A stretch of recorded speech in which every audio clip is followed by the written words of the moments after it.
Hello everyone, welcome back to our channel. आज हम लोग क्लास 9th का 4th chapter work energy and power का ये 5th लेक्चर है मेरे अंदर से। इसमें आज हम लोग दो टॉपिक पढ़ने वाले हैं, रेट ऑफ डूइंग वर्क यानी पावर के बारे में। ठीक है, वर्क डन अपन में टाइम होता है। ठीक है, उसका फॉर्मूला यही पर देख लीजिए, वहाँ पर आप लोगों को इसके बारे में डिटेल में पढ़ाया जाएगा। ठीक है, कमर्शियल यूनिट ऑफ एनर्जी के बारे में देखना है। दो टॉपिक है, ये लास्ट लेक्चर है इस पर, वर्क एनर्जी एंड पावर पर। ठीक है, तो चलिए हम लोग सबसे पहले स्टार्ट करते हैं क्या, रेट ऑफ डूइंग वर्क के बारे में। ठीक है, तो चलिए हम लोग स्टार्ट करते हैं क्या, रेट ऑफ डूइंग वर्क यानी power is equal to work done upon में टाइम। पावर को हम लोग पी से डिनोट करते हैं। ठीक है, और वर्क डन को हम लोग डब्ल्यू से डिनोट कर देंगे और टाइम को स्मॉल टी से डिनोट करते हैं। ठीक है, अब देख लेते हैं पावर का ऐसा यूनिट क्या होता है। पावर का मतलब आप लोग समझते हैं क्या, कि 1 जूल वर्क 1 सेकेंड में यदि किया जाए तो एक पावर का आप लोगों को ऐसा यूनिट बता दूं मैं आप लोगों को, ऐसा यूनिट ऑफ पावर। उसके बाद आप लोगों को समझ में आएगा इसको डिफाइन करने में कैसे। ऐसा यूनिट ऑफ पावर कुछ नहीं होता, वाट। वाट एक जेम्स वाट साइंटिस्ट थे, उसके नाम पर ये नाम रखा गया है। ठीक है, पावर का वाट, जिसको हम लोग डब्ल्यू से डिनोट करते हैं वाट को। ठीक है, और कुछ, और ये क्या है, it is a scalar quantity. It is a scalar quantity. ठीक है, ये दो बात याद रखिए, ये बहुत सिंपल बात है, आप लोगों को पता होगा। ठीक है, तो पावर क्या होता है, वर्क डन अपन में टाइम। ओके, इतना आप लोग जानते हैं, सिंपली यही होता है। इस जो क्लास 9th में आप लोगों को अभी तक जितना पढ़ाया गया है वो सिर्फ फॉर्मूला पर बेस्ड ही क्वेश्चन आता है, थोड़ा सा लॉजिकली क्वेश्चन आता है। ठीक है, और यहाँ पर भी ये आएगा जो मतलब लॉजिकली कहाँ से होगा, तो जैसे फर्स्ट चैप्टर मोशन पढ़े, उसके बाद forces and laws of motion पढ़े, और उसके बाद ग्रेविटेशन पढ़े, इन सभी पर बेस्ड क्वेश्चन होगा। और लास्ट में जाके पूछेगा कि रेट ऑफ डूइंग वर्क बताइए, मतलब पावर बताइए, मतलब मिक्सचर क्वेश्चन आएगा। ठीक है, बोले तो मिक्सचर क्वेश्चन आएगा। ठीक है, तो इस फॉर्मूला को याद रखिए कि power is equal to work done upon time. ऐसा यूनिट ऑफ पावर क्या होता है, वाट होता है। It is scalar quantity. ठीक है, इतना बात याद रखिए। ठीक है, इसको हम लोग क्या बोलते हैं, पावर को रेट ऑफ डूइंग वर्क। ठीक है, कितना काम कितने समय में किया, कितना काम कितने समय में किया। ठीक है, हम लोग क्या पढ़े हुए हैं, speed. Speed is equal to distance upon में टाइम, मतलब कितना डिस्टेंस कवर किया कितने समय में, कितना डिस्टेंस कवर किया कितने समय में हम लोग पढ़ते हैं इस तरह। उस तरह यहाँ पर भी है, कितना काम किया, कितना कितना वर्क किया कितने समय में। ठीक है, मान लीजिए 5 जूल का वर्क किया 5 सेकेंड में, तो इसका पावर कितना हो गया, 1 वाट। 1 वाट। ठीक है, तो आई होप ये पावर का आप लोगों को कंसेप्ट समझ में आ गया होगा। ठीक है, तो हम लोग चलिए कमर्शियल यूनिट ऑफ एनर्जी के बारे में पढ़ते हैं। तो चलिए हम लोग पढ़ते हैं क्या, कमर्शियल यूनिट ऑफ एनर्जी के बारे में। यहाँ पर जो आप लोगों को फॉर्मूला दिख रहा है, E is equal to PT, ये क्या है, देखिए आप लोग क्या पढ़े हुए अभी क्या पढ़े हुए, power is equal to work done upon में टाइम। ठीक है, पावर को P से डिनोट करते हैं। वर्क डन एक तरह का एनर्जी है। ठीक है, एनर्जी क्या है, वर्क डन एक तरह का एनर्जी है। तो एनर्जी को हम लोग E से डिनोट कर देंगे, डिवाइड बाई T। तो यहाँ पर E is equal to PT हो जाएगा। ठीक है, ये हो गया। ठीक है, E is equal to PT। और जो कमर्शियल यूनिट ऑफ एनर्जी होता है उसको हम लोग, इसमें हम लोग क्या देखेंगे कि कमर्शियल यूनिट ऑफ, देखिए यहाँ पर आप लोग पढ़े होंगे कि kilowatt hour. Kilowatt hour is equal to, यहाँ पर क्या हो जाएगा, जो वाट है ना, वाट वाट क्या होता है, देखिए कमर्शियल यूनिट ऑफ एनर्जी क्या होता है आप लोगों को सिंपली मैं बता देता हूँ। बात यह है कि कमर्शियल यूनिट ऑफ एनर्जी का यूज हम लोग क्या करते हैं, इलेक्ट्रिसिटी जो हमारे घर में सप्लाई होता है उसी के बारे में पढ़ना है बेसिकली। ठीक है, तो वो क्या होता है, देखिए जो हम लोगों के पास जो बिल आता है, जब हर मंथ पर मंथ आता है ना बिल, तो वहां पर क्या बताया जाता है कि इतना यूनिट आपने इलेक्ट्रिसिटी खर्च किया। ठीक है, तो उसके हिसाब से हम लोगों को पैसा पे करना पड़ता है, पता है। ठीक है, तो वही यूनिट, जो यूनिट आप लोगों को बताया जाता है ना कि 200 यूनिट 400 यूनिट का इलेक्ट्रिक करंट आपने खर्चा किया। ठीक है, तो उसके हिसाब से पे करना पड़ता है, वही यूनिट के बारे में, उसी यूनिट को कमर्शियल यूनिट ऑफ एनर्जी बोलते हैं। ठीक है, तो आप लोगों को मैं बात बता दूं कि जो इसका ऐसा यूनिट बोले तो ऐसा unit of commercial unit of energy का क्या होता है, तो यूनिट ही होता है, यूनिट। और 1 यूनिट बराबर क्या होता है, 1 किलोवाट आवर। देखिए जो E is equal to PT है, ये जो पावर है, पावर का ऐसा यूनिट क्या है, वाट। और यहाँ पर जो एनर्जी हम लोग एनर्जी का खपत करते हैं क्या चीज में, इलेक्ट्रिसिटी में बहुत ज्यादा करते हैं, तो हम लोगों को ज्यादा ज्यादा मतलब एनर्जी का एक यूनिट लेना पड़ता है, ठीक है। बहुत सारा एनर्जी मिलके एक यूनिट बनाता है। तो हम लोग क्या करते हैं, यहाँ पर किलोवाट ले लेते हैं। किलोवाट, 1 किलोवाट में कितना आ जाता है, तो हजार हजार वाट आएगा, ठीक है, 1 किलोवाट में।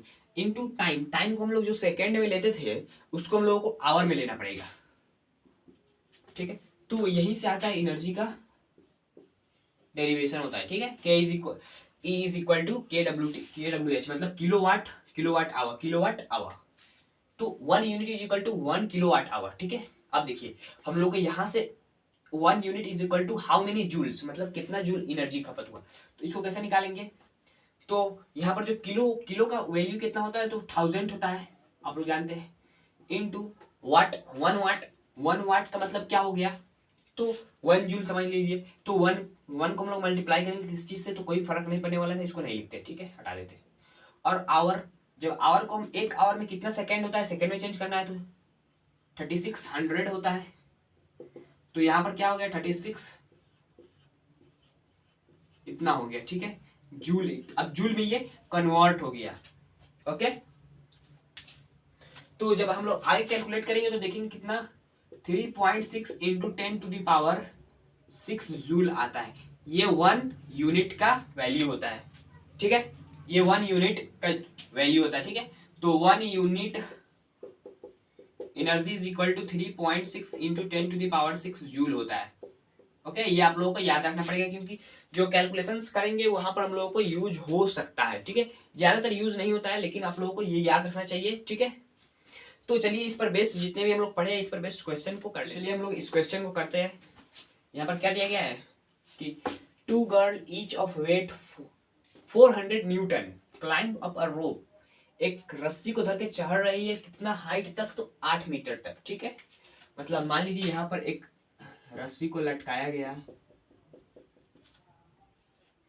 ठीक है, यहाँ पर भी एक रस्सी और यहाँ पर भी एक रस्सी है, दोनों कितना हाइट पर है, तो 8 मीटर पर रखा गया है, ओके, 8 मीटर पर रखा गया है। यहाँ पर भी एक लड़की चढ़ रही है,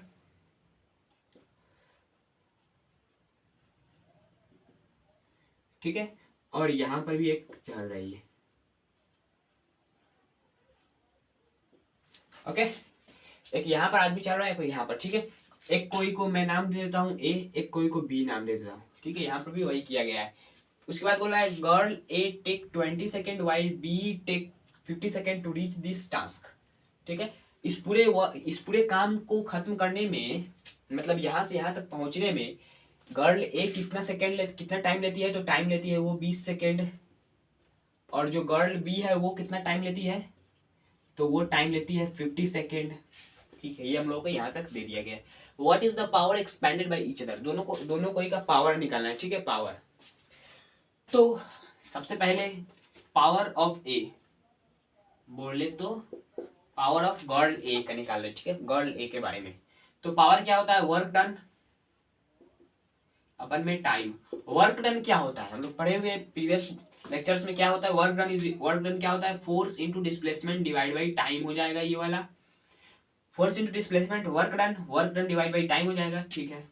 हम लोगों को फोर्स दिया गया कितना न्यूटन है, 400 न्यूटन, इनटू डिस्प्लेसमेंट कितना किया, तो 8 मीटर का डिस्प्लेसमेंट किया, क्योंकि यहां से यहां तक चढ़ी है तो 8 मीटर हुआ, डिवाइड बाई टाइम कितना लिया, गर्ल ए के बारे में तो 20 सेकेंड लिया, तो ये कितना हो जाएगा 2, तो यहाँ पर 160 वाट, ठीक है, 160 वाट गर्ल ए का पावर निकल गया, ठीक है। इतना पावर हुआ, क्या किया, एक्सपैंडेड किया, ठीक है। तो अब गर्ल बी का पावर निकालते हैं।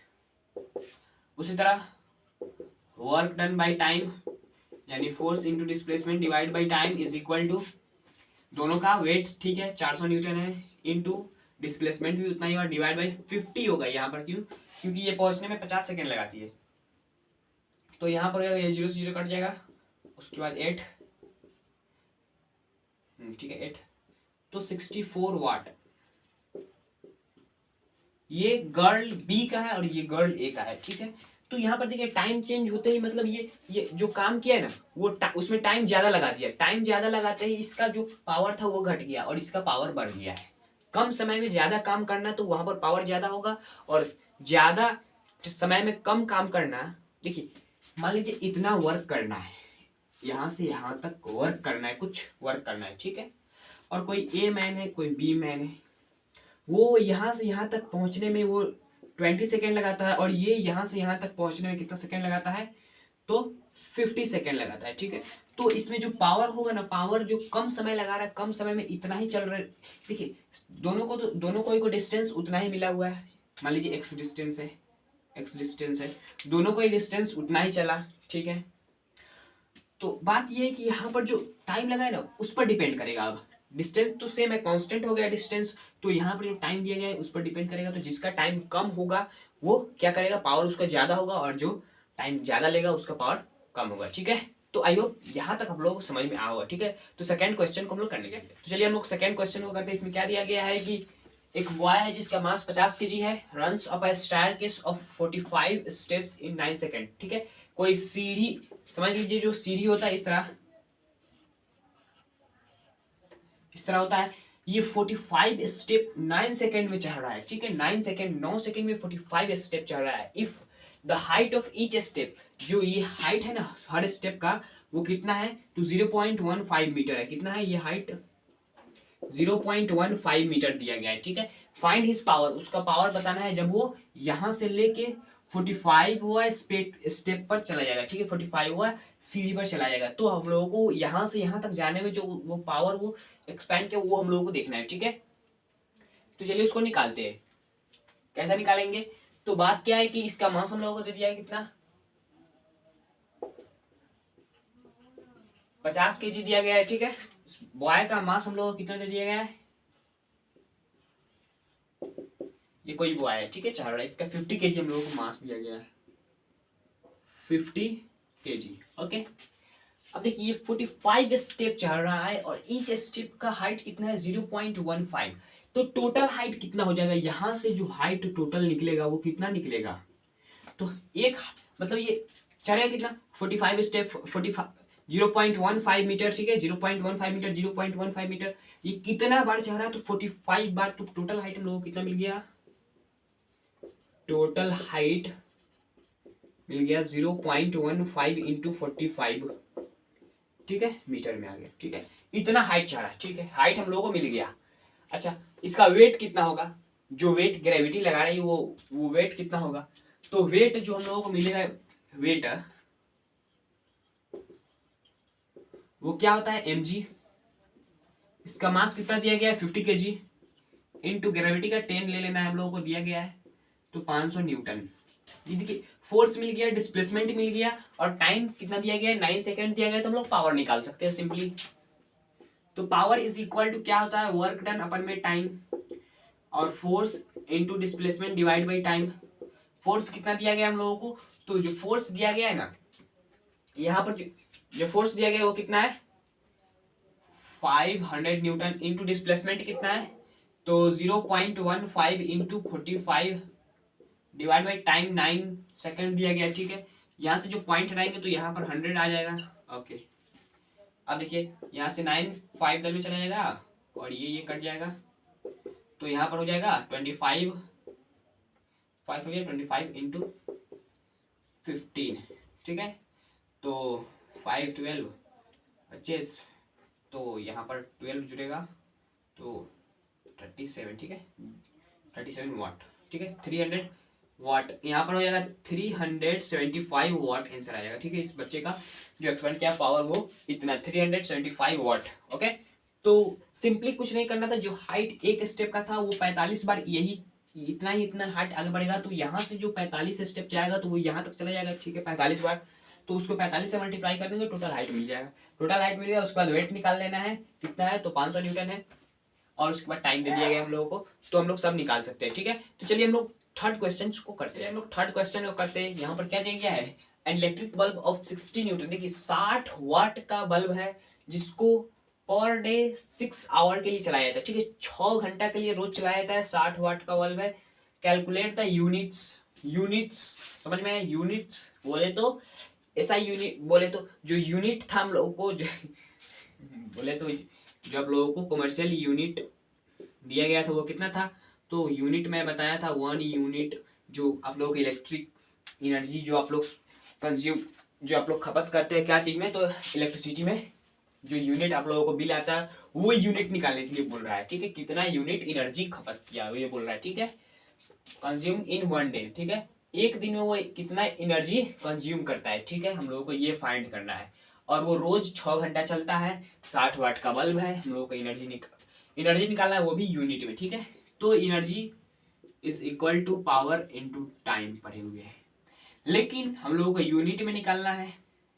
तो यूनिट में निकालने के लिए हम लोगों को क्या मिलता था, किलो वाट आवर, ठीक है। तो ये पावर जो हम लोग को सिंपली वाट में दिया गया है, तो इसको किलो वाट में कैसे कन्वर्ट करेंगे, तो 1000 से डिवाइड कर देंगे, ठीक है। इनटू ये हम लोगों को कितना आवर में दिया गया, ठीक है, तो आवर में ही रहने देंगे। तो यहाँ पर ये कट जाएगा 36 डिवाइड बाई 100, तो इसको आगे जब करेंगे तो 0.36 जूल, 36 यूनिट आएगा ना, यूनिट 36 यूनिट्स, ठीक है। तो सिंपली कुछ नहीं करना था, यहाँ पर जो हम लोगों को किलो वाट में रखना पड़ता है, ठीक है। यूनिट बोला है, यूनिट सिंपली क्या बोलते हैं, एनर्जी निकालने के लिए तो हम लोग क्या चीज में करके निकाल सकते हैं, जूल में, ठीक है। तो किलोवाट वहां पर नहीं रखना पड़ता। फॉर्मूला यही है, जब यूनिट निकालने के लिए बोले तो किलोवाट में कन्वर्ट करके रखिए, यदि कन्वर्ट किया दिया गया तो ठीक है। और आप लोगों को जूल में निकालने के लिए बोलो तो सिंपली जूल में तो नहीं कहता है, सिंपली बोल दे रहा है एनर्जी निकालिए, तो वहां पर हम लोग किलोवाट नहीं लगाएंगे, ठीक है। तो आई होप आप लोगों को ये वीडियो समझ में आया होगा, समझ में आया तो इस वीडियो को लाइक कर दीजिएगा, चैनल पर नए हो तो चैनल को सब्सक्राइब कर लीजिएगा, ठीक है। चलते हैं, जय हिंद जय भारत।